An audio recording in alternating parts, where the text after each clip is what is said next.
नमस्कार भावांनो, आज आपण चालू करणार आहोत IPL 2026 टीमची जे पण काही 10 टीम आहेत त्या 10 टीमचा आपण आज ॲनालिसिस करणार आहोत की त्यांची प्लेइंग 11 काय असेल. तर चालू करूया आपण आज आपल्या पहिल्या टीमपासून, जे की आहे चेन्नई सुपर किंग्स. तर चेन्नई सुपर किंग्समध्ये माझी प्लेइंग 11 हे असेल की ओपनिंगमध्ये संजू सॅमसन आणि आयुष म्हात्रे हे दोन्ही असतील. संजू सॅमसन आणि आयुष म्हात्रे. त्याच्यानंतर ऋतुराज गायकवाड कॅप्टन म्हणून असेल. त्याच्यानंतर शिवम दुबे ऑलराऊंडर. तर डेवल ब्रेविश एक ओव्हरसीज प्लेयर जो की बॅट्समन आहे. त्याच्यानंतर Sarfaraz Khan. And in case जर धोनी सगळ्या मॅच खेळणार असेल तर सरफराज खान नसेल, त्या ठिकाणी धोनी असेल ॲज अ विकेट किपर. त्याच्यानंतर कार्तिक शर्मा, जे की त्यांनी 14.20 करोड रुपयामध्ये घेतलेला आहे. प्रशांत वीर, तो पण 14.20 करोडमध्ये. आणि आय थिंक मला असं वाटतं की हे दोन्ही प्लेयर खेळणार आहेत, कारण चेन्नईने त्यांच्यावर 14.20 करोड म्हणजे ह्याच्यावर 14.20 करोड तर त्याच्यावर 14.20 करोड असे दोन्ही मिळून त्या दोघांवर त्यांनी खर्च केलेले आहेत. तर दोन्ही प्लेयर खेळणार आहेत. त्याच्यानंतर अकिल हुसेन हा पण ओव्हरसीज प्लेयर असेल. त्याच्यानंतर मॅट हेनरी हा एक बॉलर असेल.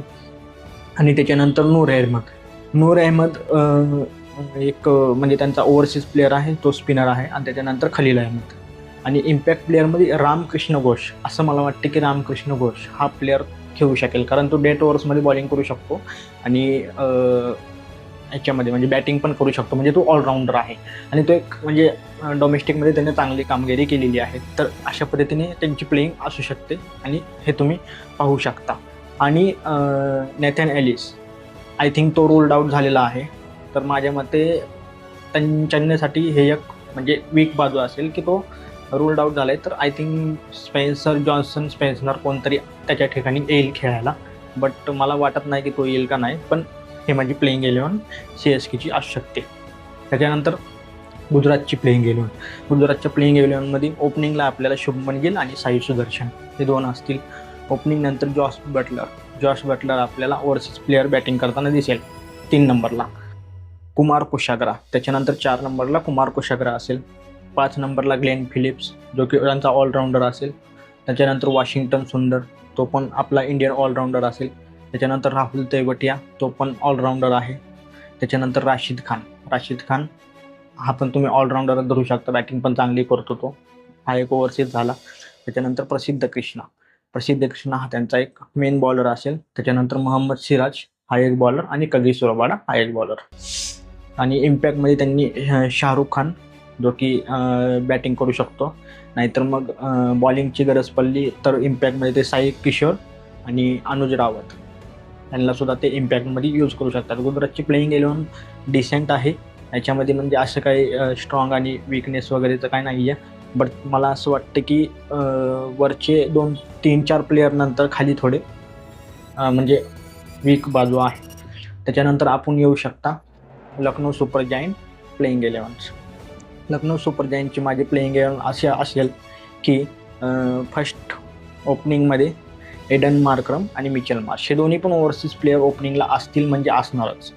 त्याच्यानंतर रिषभ पंत हा त्यांचा कॅप्टन असू शकतो आणि तो 3 नंबरला खेळ. त्याच्यानंतर निकोलस पुरन नाहीतर जोश इंग्लिश, आय थिंक ह्या दोन्हीमधील एकच कोणतरी खेळू शकेल. त्याच्यानंतर आयुष बदुनी हा इंडियन म्हणजे बॅट्समन आणि बॉलर म्हणजे ऑलराऊंडर आहे. त्याच्यानंतर वनिंदू हसरंगा बद्दल थोड्या काही बातम्या येत आहेत की तो खेळेल नाही खेळेल, तर ते डिपेंड करतं, पण आपण बघू शकता. अब्दुल समद हा बॅटिंगला येईल. आवेश खान त्याच्यानंतर हा बॉलिंगसाठी.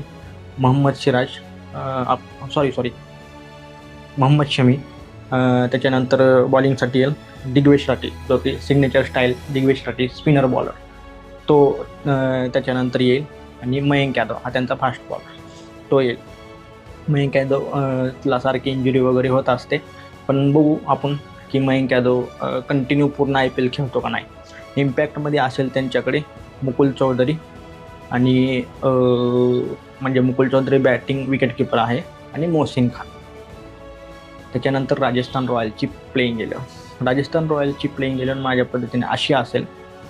वैभव सूर्यवंशी आणि यशस्वी जयस्वाल हे दोन्ही ओपनिंगला असतील, हे तर फिक्स आहे. त्याच्यानंतर ध्रुव जुरेल हा असेल 3 नंबरला. रियान पराग हा त्यांचा कॅप्टन आहे. त्याच्यानंतर सॅम करन हा ओव्हरसीज प्लेयर जो की ऑलराऊंडर आहे. शिमरन हेटमायर हा एक ओव्हरसीज प्लेअर असेल. त्याच्यानंतर रवींद्र जडेजा आपले जड्डूभाई येतील. त्याच्यानंतर जोफ्रा आर्चर, त्याच्यानंतर रवी बिश्नोई, त्याच्यानंतर संदीप शर्मा आणि तुषार देशपांडे. इम्पॅक्ट प्लेअरमध्ये आता आपण तीनच ओव्हरसीज प्लेअर घेतलेला, तर इम्पॅक्ट प्लेअरमध्ये त्यांनी ॲडम मिल्ने, आंद्रे बर्गर किंवा डोनोवन हे प्लेअर यूज करू शकतील. आणि इन केस त्यांनी ओव्हरसीज 4 यूज केले तर शुभम दुबे ते इम्पॅक्ट प्लेअरमध्ये यूज करू शकते. ओके. त्याच्यानंतर आहे आपली KKRची प्लेईंग 11. KKRच्या प्लेईंग 11मध्ये ओपनिंगला दोन्ही पण ओव्हरसीज प्लेअर असतील, फिन ॲलन आणि टीम सेफर्ट. तर हे दोन्ही प्लेअर मला माहिती आहे एक तोडफोड बॅटिंग करतात. त्याच्यानंतर अजिंक्य रहाणे हा त्यांचा कप्तान तो येईल. त्याच्यानंतर कॅमरन ग्रीन हा ओव्हरसीज प्लेअर ऑलराऊंडर असेल. त्याच्यानंतर अंगक्रिश रघुवंशी हा असेल. त्याच्यानंतर रिंकू सिंग, त्याच्यानंतर सुनील नारायण हा ओव्हरसीज प्लेअर. त्याच्यानंतर कार्तिक त्यागी, त्याच्यानंतर आकाशदीप आपला वरुण चक्रवर्ती, अरिजित सिंग आणि उमरान मलिक. इम्पॅक्ट प्लेअरमध्ये ते तेजस्वी दहिया बॅटिंग विकेट किपर आहे, नाहीतर मुजार भाणी हा बॉल त्यांनी यूज करू शकतात. त्याच्यानंतर पंजाब किंगची प्लेईंग 11 अशी असेल की प्रियांश आर्या आणि प्रभसिमरन हे दोन्ही ओपनिंगला असतील. त्याच्यानंतर श्रेयस अय्यर जो की त्यांचा कप्तान असेल तो 3 नंबरला येईल. नेहल वदेरा जो 4 नंबरला आहे, 4पर्यंत ह्यांची फिक्स राहतील. त्याच्यानंतर 5व्या नंबरला ते ओमर जाई किंवा मिचोवेन ह्या दोन्हीमध्ये एक ओव्हरसीज ते खेळवतील. त्याच्यानंतर मार्कस टॉयनिस हा पण ऑलराऊंडर आहे, तो ओव्हरसीज एक खेळेल. मार्को जॉन्सन तो पण एक ऑलराऊंडर आहे, साऊथ आफ्रिकेचा, चांगली बॅटिंग करतो, तो एक ओव्हरसीज त्यांनी खेळवतील. त्याच्यानंतर शशांक सिंग, त्याच्यानंतर हरप्रीत ब्रार नाहीतर कॉनोली. इन केस समजा हरप्रीत ब्रारला खेळवलं तर त्यांच्याकडे एक ओव्हरसीज ऑप्शन राहू शकतो, तर ते मग डॉर्शियस किंवा लोकी फर्ग्युसनला प्लेइंग 11मध्ये घेऊ शकतात. इन केस त्यांनी कॉनोलीला खेळवलं तर त्यांची इथे 4 ओव्हरसीज होऊन जातात. त्याच्यानंतर मग अर्शदीप सिंग आणि युजवेंद्र चहल आणि इम्पॅक्ट प्लेअरमध्ये यश ठाकूर ह्यांना ते खेळवू शकतात. त्याच्यानंतर दिल्ली कॅपिटल्सची प्लेइंग 11 अशी असेल की KL राहुल हा पहिल्यांदा असेल. KL राहुल नंतर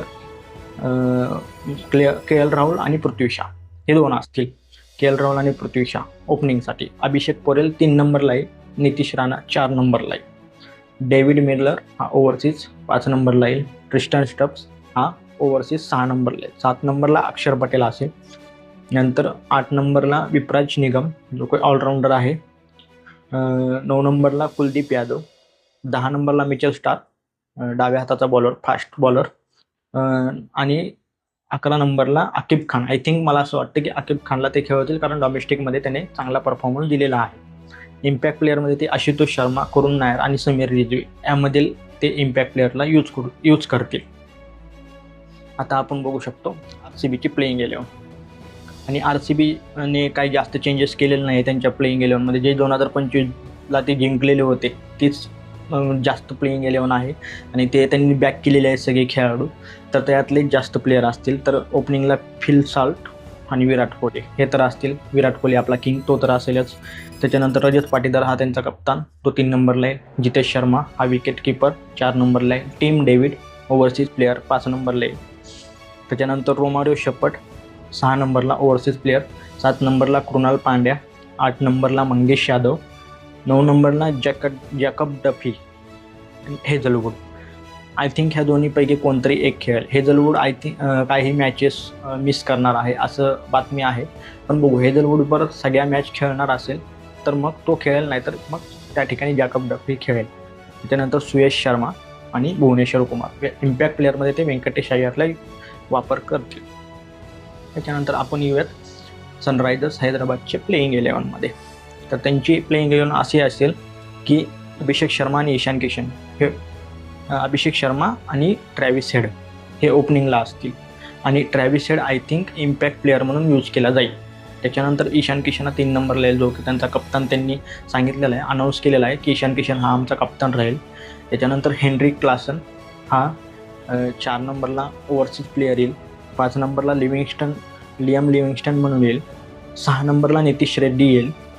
7 नंबरला अनिकेत वर्मा किंवा सलील अरोरा ह्यापैकी येईल. 8 नंबरला शिवांग कुमार किंवा हर्ष दुबे यांच्या पैकी येईल. 9 नंबरला ब्रायडन कार्स. 10 नंबरला हर्षल पटेल. 11 नंबरला जयदेव उनाटकर. आणि 12 नंबरला ते इम्पॅक्ट प्लेअर म्हणून झिशान अन्सारीला यूज करते.